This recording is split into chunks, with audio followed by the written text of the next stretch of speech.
Welcome back. Today our topic is transverse nature of electron wave. Important topic है examination point of view से। 2-3 number का आपको पूछा जाता है।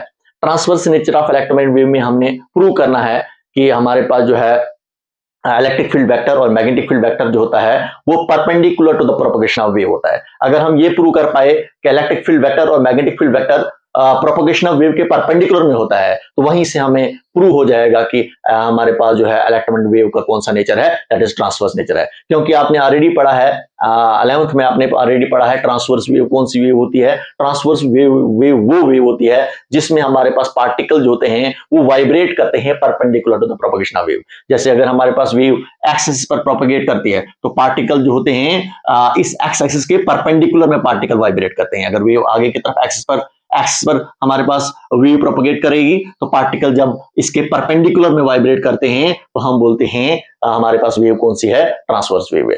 तो बिल्कुल यहीं पर हमारे पास, जैसे हमारे पास अभी हम यहां पर कहेंगे कि हमारे पास इलेक्ट्रोमैग्नेटिक वेव जो है वो भी एक ट्रांसवर्स वेव है।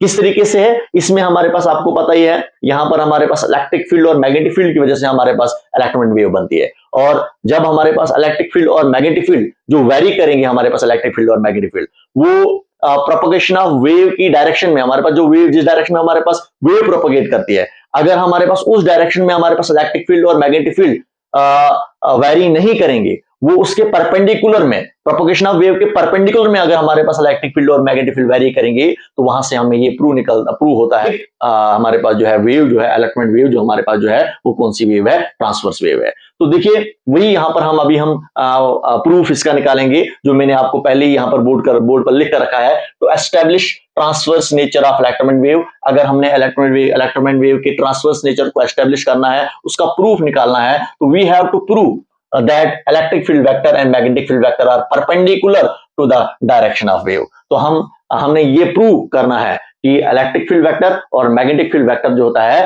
वो हमारे पास प्रोपगेशन ऑफ वेव के परपेंडिकुलर में है। अगर ये हम प्रूव कर पाए कि इलेक्ट्रिक फील्ड वेक्टर और magnetic field vector propagation of wave के परपेंडिकुलर में है तो वहीं से हमें प्रूव हो जाएगा कि हमारे पास इलेक्ट्रोमैग्नेटिक वेव जो है उसका नेचर कौन सा है, दैट इज ट्रांसवर्स नेचर है। क्लियर हो रहा है आपको? तो देखिए यहां पर उसी वो अभी हम यही प्रूफ हमने निकालना है, यही प्रूव करना है हमने। तो इसको प्रूव करने के लिए हमने कंसीडर किया है कि हमारे पास एक प्लेन वेव है जो एक्स एक्सिस पर प्रोपगेट कर रही है, पॉजिटिव एक्सिस पर प्रोपगेट कर रही है। जैसे अभी यहां पर लिखा है मैंने, let us consider a plane electromagnetic wave travelling along positive X axis. जैसे हमारे पास हम कहेंगे यहां से निकल रही है, डी पॉइंट से निकल रही है और ये ट्रेवल कर रही है कहां की तरफ, पॉजिटिव एक्सिस की तरफ हमारे पास ट्रेवल कर रही है। तो यहां पर देखिए ये जो यहां पर मैंने आपको क्यूब रिप्रेजेंट किया है, समझे आप? तो मैंने कहा है यहां पर हमने जो कंसीडर किया है कि जो प्लेन वेव जो है, जो आपके पास जो प्रोपगेट कर रही है हमारे पास, वो एक्सिस पर प्रोपगेट कर रही है और हमने यहां पर सिर्फ एक रीजन लिया है जिस रीजन को हमने कंसीडर किया है और उसी रीजन में हम प्रूफ निकालेंगे कि हमारे पास जो है इलेक्ट्रोमैग्नेटिक वेव जो है उसका नेचर कौन सा है, हमारे पास नेचर कौन सा है, दैट इज ट्रांसवर्स नेचर है। तो यहां पर हमने ये कंसीडर किया है कि वेव जो हमारे पास जो है ये क्यूब है, एक फेस आपके पास क्या है, ए बी सी डी, ये आपके पास एक फेस है। आपको पता है क्यूब के 6 फेस होते हैं, तो ये वाला फेस जो हमारे पास कौन सा है, that is E F G H. तो हमने यहां पर कंसीडर किया है कि जो हमारे पास इलेक्ट्रोमैग्नेटिक वेव जो है वो ट्रेवल कर रही है इस फेस से, ये जो हमारे पास जो है ए बी सी डी से फेस से ट्रेवल कर रही है, इस पॉजिटिव एक्सिस की तरफ ट्रेवल कर रही है, कहां की तरफ, ई एफ जी एच की तरफ। तो यहां से इस फेस से इस फेस की तरफ हमारे पास जा रही है और इस फेस तक हमारे पास टी टाइम्स में हमारे पास ये जो वेव पहुंचेगी दूसरे फेस पर, ई एफ जी एच पर पहुंचेगी, कितने टाइम्स में पहुंचेगी, टी टाइम्स में पहुंचेगी। तो हमने सिर्फ यही कंसीडर किया है कि ये हमारे पास जो है जो ट्रेवल कर रही है वेव जो है ट्रेवल कर रही है इस क्यूब में ट्रेवल कर रही है। जो क्यूब हमने कंसीडर किया है उसका फेस, ये वाला फेस लिया है और यहां से ट्रेवल कर रही है और इस फेस तक, समझे आप? और यहां पर देखिए जो हमारे पास ई एफ जी एच जो आपके पास फेस है, इस फेस का जो हम कहेंगे इसका राइट साइड जो हमारे पास है, इसकी राइट साइड में हमने कंसीडर नहीं किया है कि यहां पर हमारे पास वेव है। मैंने सिर्फ कंसीडर किया है कि हमारे पास वेव जो है यहां से ट्रेवल कर रही है, या आपके पास ए बी सी डी है, यहां से ट्रेवल कर रही है और ए एफ जी एच तक, समझे आप? तो इसी पोर्शन को ले लेंगे आप। देखिए ये ए बी सी डी जो हमारे पास ये वेव फ्रंट है हमारे पास, ये आपके पास वेव फ्रंट है किसका, इसी वेव का जो हमारे पास वेव ट्रेवल कर रही है कहां की तरफ, एक्स एक्सिस की तरफ ट्रेवल कर रही है। तो आपको पता ही है जब हमारे पास वेव ट्रेवल करती है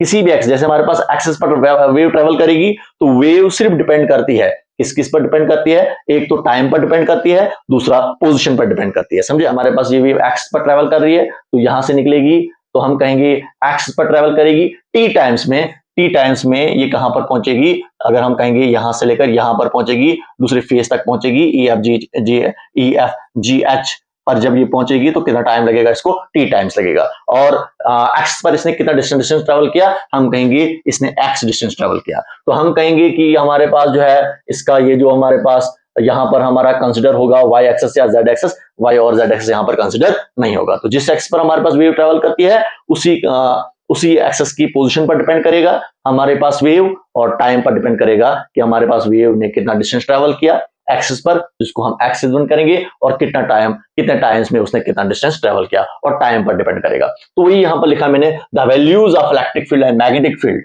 will be zero to the right of face E F G H.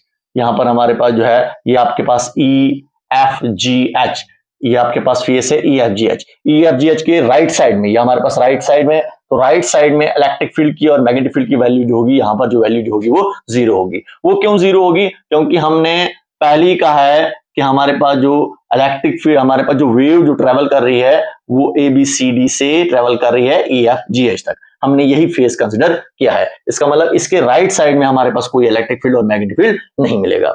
But the left of this phase, the value of E and B depend on X and T। वो मैंने already कहा आपको, लेकिन इस phase, ये जो आपके पास EFGH का फेस है, ये वाला फेस EFGH, ये आपके पास फेस है, इसका लेफ्ट साइड ये है, तो लेफ्ट साइड में हमारे पास जो है जो इलेक्ट्रोमैग्नेटिक वेव जो है वो इसकी वैल्यू जो है, इलेक्ट्रोमैग्नेटिक वेव में जो हमारे पास इलेक्ट्रिक फील्ड और मैग्नेटिक फील्ड की जो वैल्यू है वो डिपेंड करेगी, एक तो एक्स पर डिपेंड करेगी, दूसरा टाइम पर डिपेंड करेगी। क्योंकि हमारे पास वेव ट्रेवल कर रही है एक्सिस पर, तो इसने हमारे पास एक्सिस पर उसने कितना डिस्टेंस ट्रेवल किया वो एक्स रिप्रेजेंट करेगा, और कितना टाइम्स लगेगा इसको इस फेज से इस फेज तक जाने में। तो इसका मतलब हमारे पास एक तो ये एक्स पर डिपेंड करेगी, दूसरा ये टाइम पर डिपेंड करेगी, but not on Y and Z. हम कहेंगे ये y और z एक्सिस पर डिपेंड करेगी, y और z इस पर डिपेंड नहीं करेगी। हमारे पास जो वेव अगर हमारे पास प्रोपोगेट कर रही है किस पर, एक्सिस पर, तो वेव जो हमारे पास प्रोपोगेट कर रही है किस पर, एक्सिस पर प्रोपोगेट कर रही है।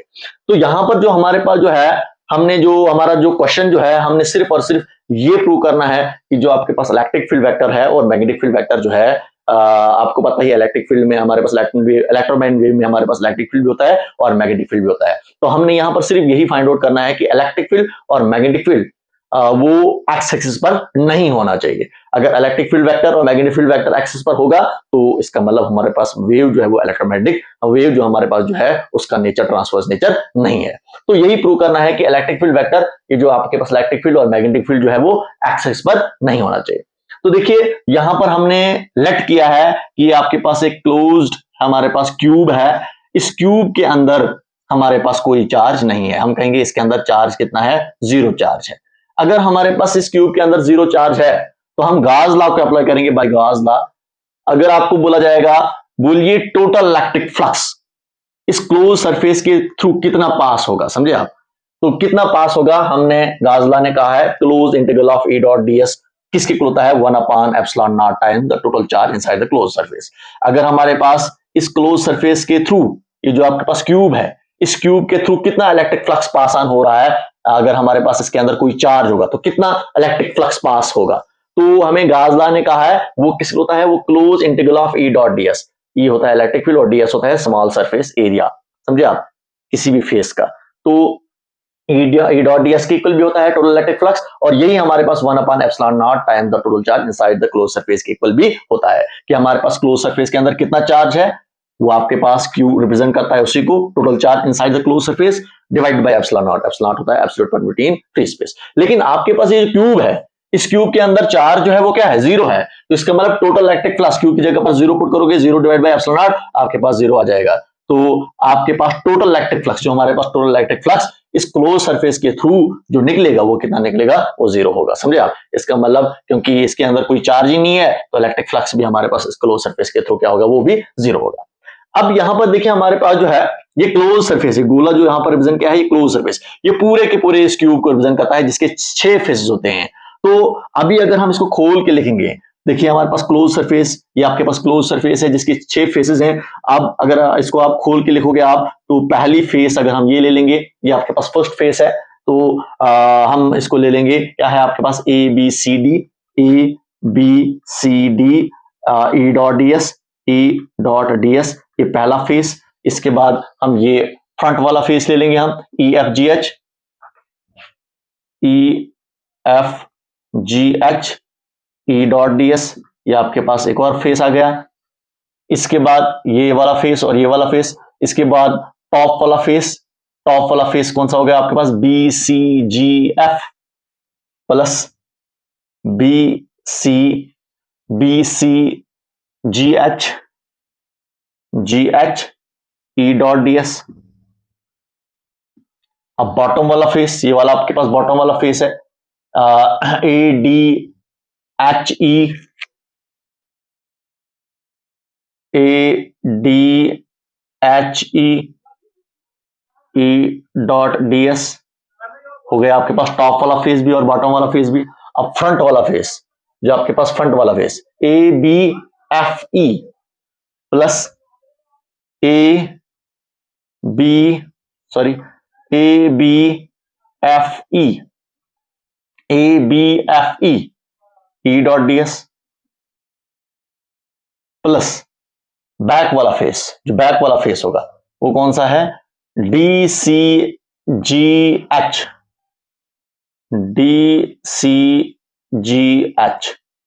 ई डॉट डी एस। इनका कंट्रीब्यूशन भी जीरो ही होगा, इन तमाम फेसेस के थ्रू इलेक्ट्रिक फ्लक्स जो होगा वो क्या होगा, जीरो होगा। मैंने इस क्लोज सरफेस को खोल के लिखा मैंने, क्योंकि आपको पता ही है ये क्लोज सरफेस जो हमारे पास जो है वो क्या है, क्यूब टाइप है, क्यूब में है, तो इसके फेसेस को मैंने खोल के लिखा।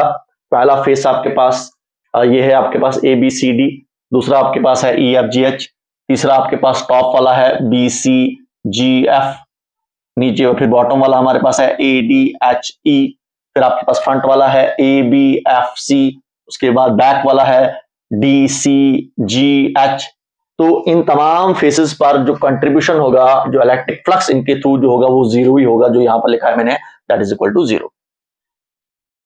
अब हमने इस close integral of E dot D S को खोल के लिखा, E dot D S that is equal to zero, इसको खोल के लिखा हमने। आपको पता ही है ये क्यूब है, ये 6 फेसेस से बना हुआ है, तो इनमें अभी हम देखेंगे, हम पहला फेस आपके पास ए बी सी डी है, this is A B C D, और सबसे पहले इस फेस पर अगर जाएंगे हम, ई होता है इलेक्ट्रिक फील्ड, इस फेस पर इलेक्ट्रिक फील्ड, और डी एस होता है इस फेस का स्मॉल सरफेस एरिया। जैसे ये आपके पास फेस है, तो इस फेस का स्मॉल सरफेस एरिया क्या है, इस सरफेस एरिया पर एक नॉर्मल ड्रा करो आप, एरियल वेक्टर जिसको कहा जाता है, नॉर्मल कहां की तरफ जाएगा, वहां की तरफ, इसका मतलब डीएस की डायरेक्शन भी वहीं की तरफ। तो आपके पास इलेक्ट्रोमैग्नेटिक वेव जो है वो हमने ऑलरेडी लेट किया है, वो किस एक्सेस पर है, वो एक्सेस पर है, इसका मतलब इलेक्ट्रिक फील्ड भी हमारे पास क्या है, वो एक्स एक्सेस पर ही है, हालांकि ये हमने लेट किया है। क्लियर आपको, जब आप रिजल्ट निकालोगे आप इसका, तो इलेक्ट्रिक फील्ड आपको, जब फाइनल रिजल्ट आपका निकलेगा, तो इलेक्ट्रिक फील्ड हमारा एक्सेस पर नहीं होगा, वो आपका वाई एक्सिस पर हो सकता है या जेड एक्सिस पर हो सकता है, तभी जाकर हमारे पास वेव जो होगी वो क्या होगी, वो इलेक्ट्रोमैग्नेटिक होगी।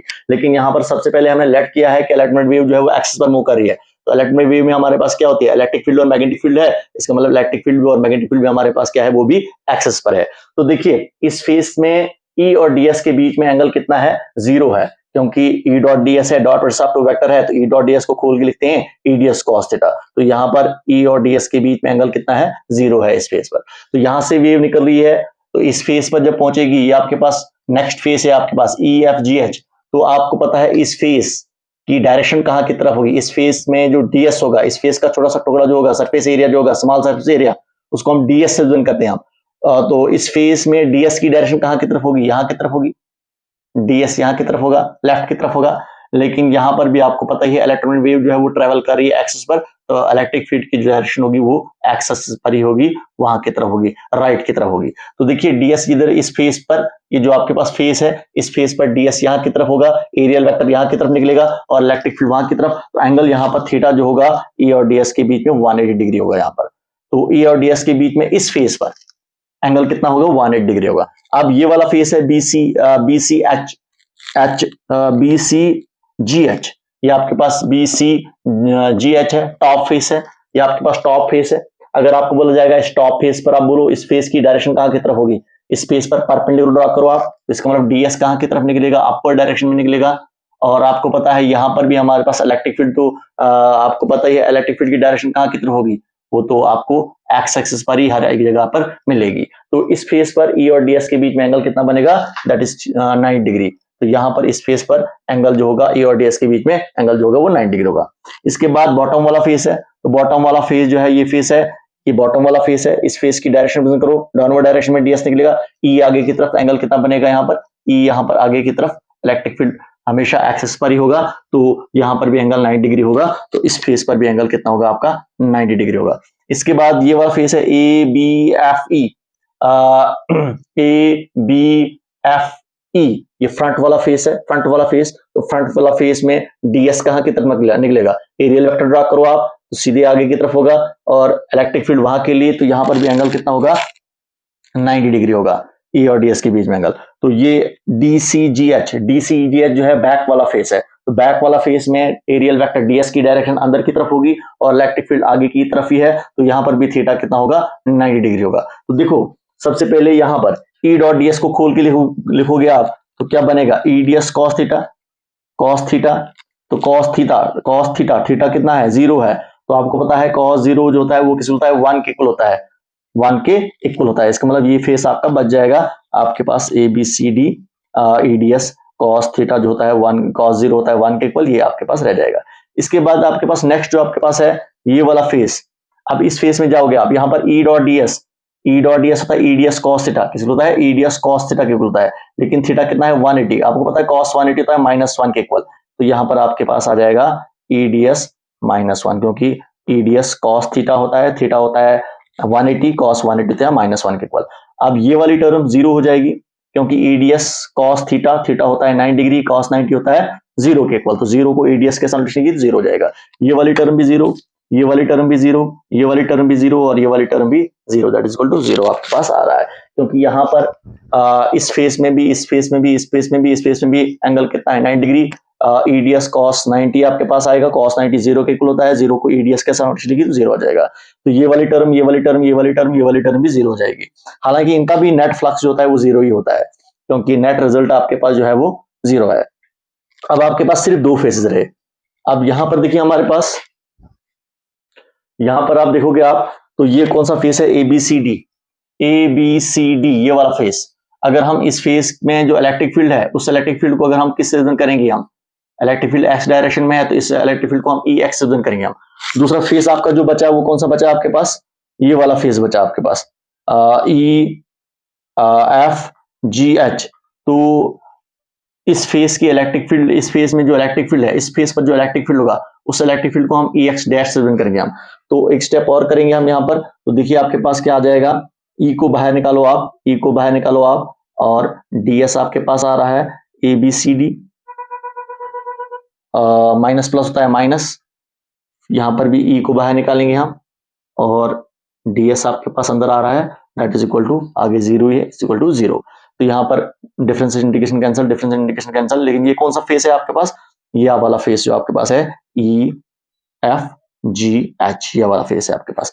तो मैंने कहा ABCD पर जो इलेक्ट्रिक फील्ड है E है, लेकिन उस इलेक्ट्रिक फील्ड को हम E किससे रिप्रेजेंट करेंगे, हम EX से रिप्रेजेंट करेंगे हम। तो यहाँ पर अभी हम नेक्स्ट स्टेप करेंगे हम, देखिए हमारे पास जो है, अब आपके पास क्या रहा है, E की जगह पर लिखेंगे हम EX, और साथ में S रहा आपके पास, फिर आपके पास ये माइनस, ये इलेक्ट्रिक फील्ड किस फेस पर है, EFGH फेस पर है। इस फेस पर जो इलेक्ट्रिक फील्ड है उसको हम EX डैश से रिप्रेजेंट करेंगे हम, E की जगह पर लिखूंगा मैं EX डैश, और साथ में हमारे पास ये S आपके पास आ रहा है, that is equal to 0। S इधर भी है, S इधर भी है, कॉमन निकालो आप, तो आपके पास आएगा EX minus E dash X, that is equal to 0। इसका मतलब ये जो टर्म्स हैं आपके पास, यहाँ पर जो टर्म नजर आ रही है, इसका रिजल्ट जो आपके पास आ रहा है 0 आ रहा है। S क्या है, सरफेस एरिया है फेस का, समझे आप। तो आपको पता ही है सरफेस एरिया कभी भी 0 नहीं हो सकता है। जब ये S 0 नहीं होगा तो इसका मतलब EX minus E dash X की वैल्यू 0 होगी, फिर समझे आप, क्योंकि आपके पास इन दोनों का प्रोडक्ट जो है वो 0 के इक्वल है। या तो S 0 हो सकता है या EX minus E dash X 0 हो सकता है, तभी जाकर ये पूरी जो इस टर्म का रिजल्ट जो आएगा वो क्या जाएगा, वो 0 आएगा। लेकिन आपको ऑलरेडी पता है S 0 नहीं है, तो इसका मतलब EX minus E dash X जो होगा वो 0 हो सकता है। एक तो हमारे पास EX minus E dash X 0 हो सकता है, E डैश X को इक्वल टू उस साइड लेंगे हम, तो ये प्लस E डैश X में कन्वर्ट हो जाएगा। तो अगर ये दोनों वैल्यूज इक्वल होंगी तो फिर भी हमारे पास टर्म जो होगी वो जीरो हो जाएगी। जैसे आपके पास ए एक्स की वैल्यू 2, ई डैश एक्स की वैल्यू 2, 2 में से 2 निकाल देंगे जीरो, जीरो को एक्स के साथ मल्टीप्लिकेशन लगेगी क्या आएगा, जीरो आएगा। तो इसका मतलब अगर ई एक्स और ई डैश एक्स इक्वल होगा तो फिर भी हमारे पास ये वैल्यू जो आ जाएगी, इन दोनों का प्रोडक्ट जो आएगा वो जीरो आएगा। एक तो ये, दूसरी हमारे पास कंडीशन ये भी है, आर ई एक्स और ई एक्स डैश दोनों की वैल्यू अगर जीरो होगी तो फिर भी हमारे पास इसका रिजल्ट क्या आएगा, जीरो आएगा। जैसे ई एक्स की जगह पर जीरो पुट करेंगे और ई एक्स डैश की जगह पर भी जीरो पुट करेंगे, जीरो में से जीरो बाकी जीरो, जीरो को एस के मल्टीप्लिकेशन लगेगी तो क्या आएगा, जीरो आएगा। तो इसका मतलब ये नेक्स्ट कंडीशन है जिसमें हमारे पास जो है इसका रिजल्ट जो आएगा वो जीरो आएगा। इसी कंडीशन को लेकर हम क्या करेंगे, हम प्रूव करेंगे कि हमारे पास इलेक्ट्रिक फील्ड जो है वो perpendicular to the propagation of wave है। देखिए इसका मतलब ई एक्स का मतलब हुआ component of electric field along axis. तो ई एक्स और ई डैश एक्स का मतलब ही हुआ, ई डैश एक्स भी हमारे पास इलेक्ट्रिक फील्ड ही है हमारे पास किस पर, एक्सिस पर। तो यहां पर हमने देखा ई एक्स और E X dash that is equal to zero, इसका मतलब इलेक्ट्रिक फील्ड हमारे पास इलेक्ट्रिक फील्ड का कंपोनेंट एक्स एक्सिस पर नहीं है। जीरो का मतलब हुआ हमारे पास इलेक्ट्रिक फील्ड का कंपोनेंट एक्सिस पर नहीं है। जब हमारे पास इलेक्ट्रिक फील्ड का कंपोनेंट एक्सिस पर नहीं है तो इसका मतलब फिर किस पर हो सकता है, या तो वाई एक्स पर हो सकता है या जेड एक्स पर हो सकता है। तो यही तो मैंने प्रूव करना है, समझे आप। तो यहां से हमारे पास ये कंडीशन लेकर हम प्रूव कर पाएंगे कि हमारे पास इलेक्ट्रिक वेव का कौन सा नेचर है, ट्रांसवर्स नेचर है। तो यहां पर देखिए इलेक्ट्रिक फील्ड जो हमारे पास एक्सिस पर नहीं है, क्योंकि इलेक्ट्रिक फील्ड की वैल्यू जो हमारे पास एक्सिस पर क्या है, जीरो है। तो इसी तरीके से सिमिलरली हम लिख सकते हैं, सिमिलरली हमारे पास मैग्नेटिक फील्ड का component B X is equal to B X dash that is equal to zero. इसी तरीके से मैग्नेटिक फील्ड का कंपोनेंट भी एक्स एक्सिस पर नहीं होगा, समझे आप। तो जब आपके पास E X that is equal to E X dash is equal to zero, B X equal to B X dash is equal to zero, इसका मतलब इलेक्ट्रिक फील्ड और मैग्नेटिक फील्ड का कंपोनेंट एक्स एक्स पर नहीं है। जब हमारे पास इलेक्ट्रिक फील्ड और मैग्नेटिक फील्ड का कंपोनेंट एक्स एक्स पर नहीं होगा तो यहां से हमें शो होगा कि हमारे पास ये इलेक्ट्रिक फील्ड और मैग्नेटिक फील्ड हमारे पास वो या तो वाई एक्सिस पर हो सकते हैं या जेड एक्सिस पर हो सकते हैं। तो जब ये होगा कि हमारे पास इलेक्ट्रिक फील्ड और मैग्नेटिक फील्ड एक्सिस पर नहीं है तो यहां से हमें ये शो होगा कि हमारे पास इलेक्ट्रोमैग्नेटिक वेव का नेचर कौन सा है, दैट इज ट्रांसवर्स नेचर है। इसका मतलब यहां से ये जो भी लिखा मैंने, ये जो दो इक्वेशंस आपको नजर आ रही हैं, this is first equation, this is second equation. तो यहां से हमें ये फाइंड आउट हुआ कि कंपोनेंट ऑफ ई हुआ इलेक्ट्रिक फील्ड एंड बी हुआ magnetic field are not along X axis. यहां से हमें ये शो हुआ कि हमारे पास इलेक्ट्रिक फील्ड और magnetic field component X X पर नहीं है। जब एक्स पर नहीं है तो इसका मतलब अब मैं लिख सकता हूं, मैं hence electromagnetic wave having transverse nature. अब मैं कह सकता हूं मैं कि इलेक्ट्रोमैग्नेटिक वेव का कौन सा नेचर है, ट्रांसवर्स नेचर है। जब हमारे पास इलेक्ट्रिक फील्ड का कंपोनेंट ना एक्स एक्सिस पर, हमारे पास ना इलेक्ट्रिक फील्ड का कंपोनेंट एक्सिस पर है ना मैग्नेटिक फील्ड का कंपोनेंट एक्सिस पर है। इसका मतलब वो या तो वाई एक्सिस पर हो सकते हैं या जेड एक्सिस पर हो सकते हैं। जब वो वाई और जेड एक्सिस पर होंगे इसका मतलब ये दो कंपोनेंट प्रोपगेशन ऑफ वेव की परपेंडिकुलर में है। तो वेव प्रोपगेट कर रही है एक्सिस पर है, एक्सिस पर प्रोपगेट कर रही है, तो वो कंपोनेंट हो सकते हैं फिर वाई और जेड एक्सिस पर हो सकते हैं। तो वाई और जेड एक्सिस पर जब हमारे पास वो कंपोनेंट होंगे इसका मतलब वो परपेंडिकुलर है प्रोपगेशन ऑफ वेव के, तो वहां से हमें ये शो होगा कि हमारे पास इलेक्ट्रोमैग्नेटिक वेव का नेचर क्या है, दैट इज ट्रांसवर्स नेचर है।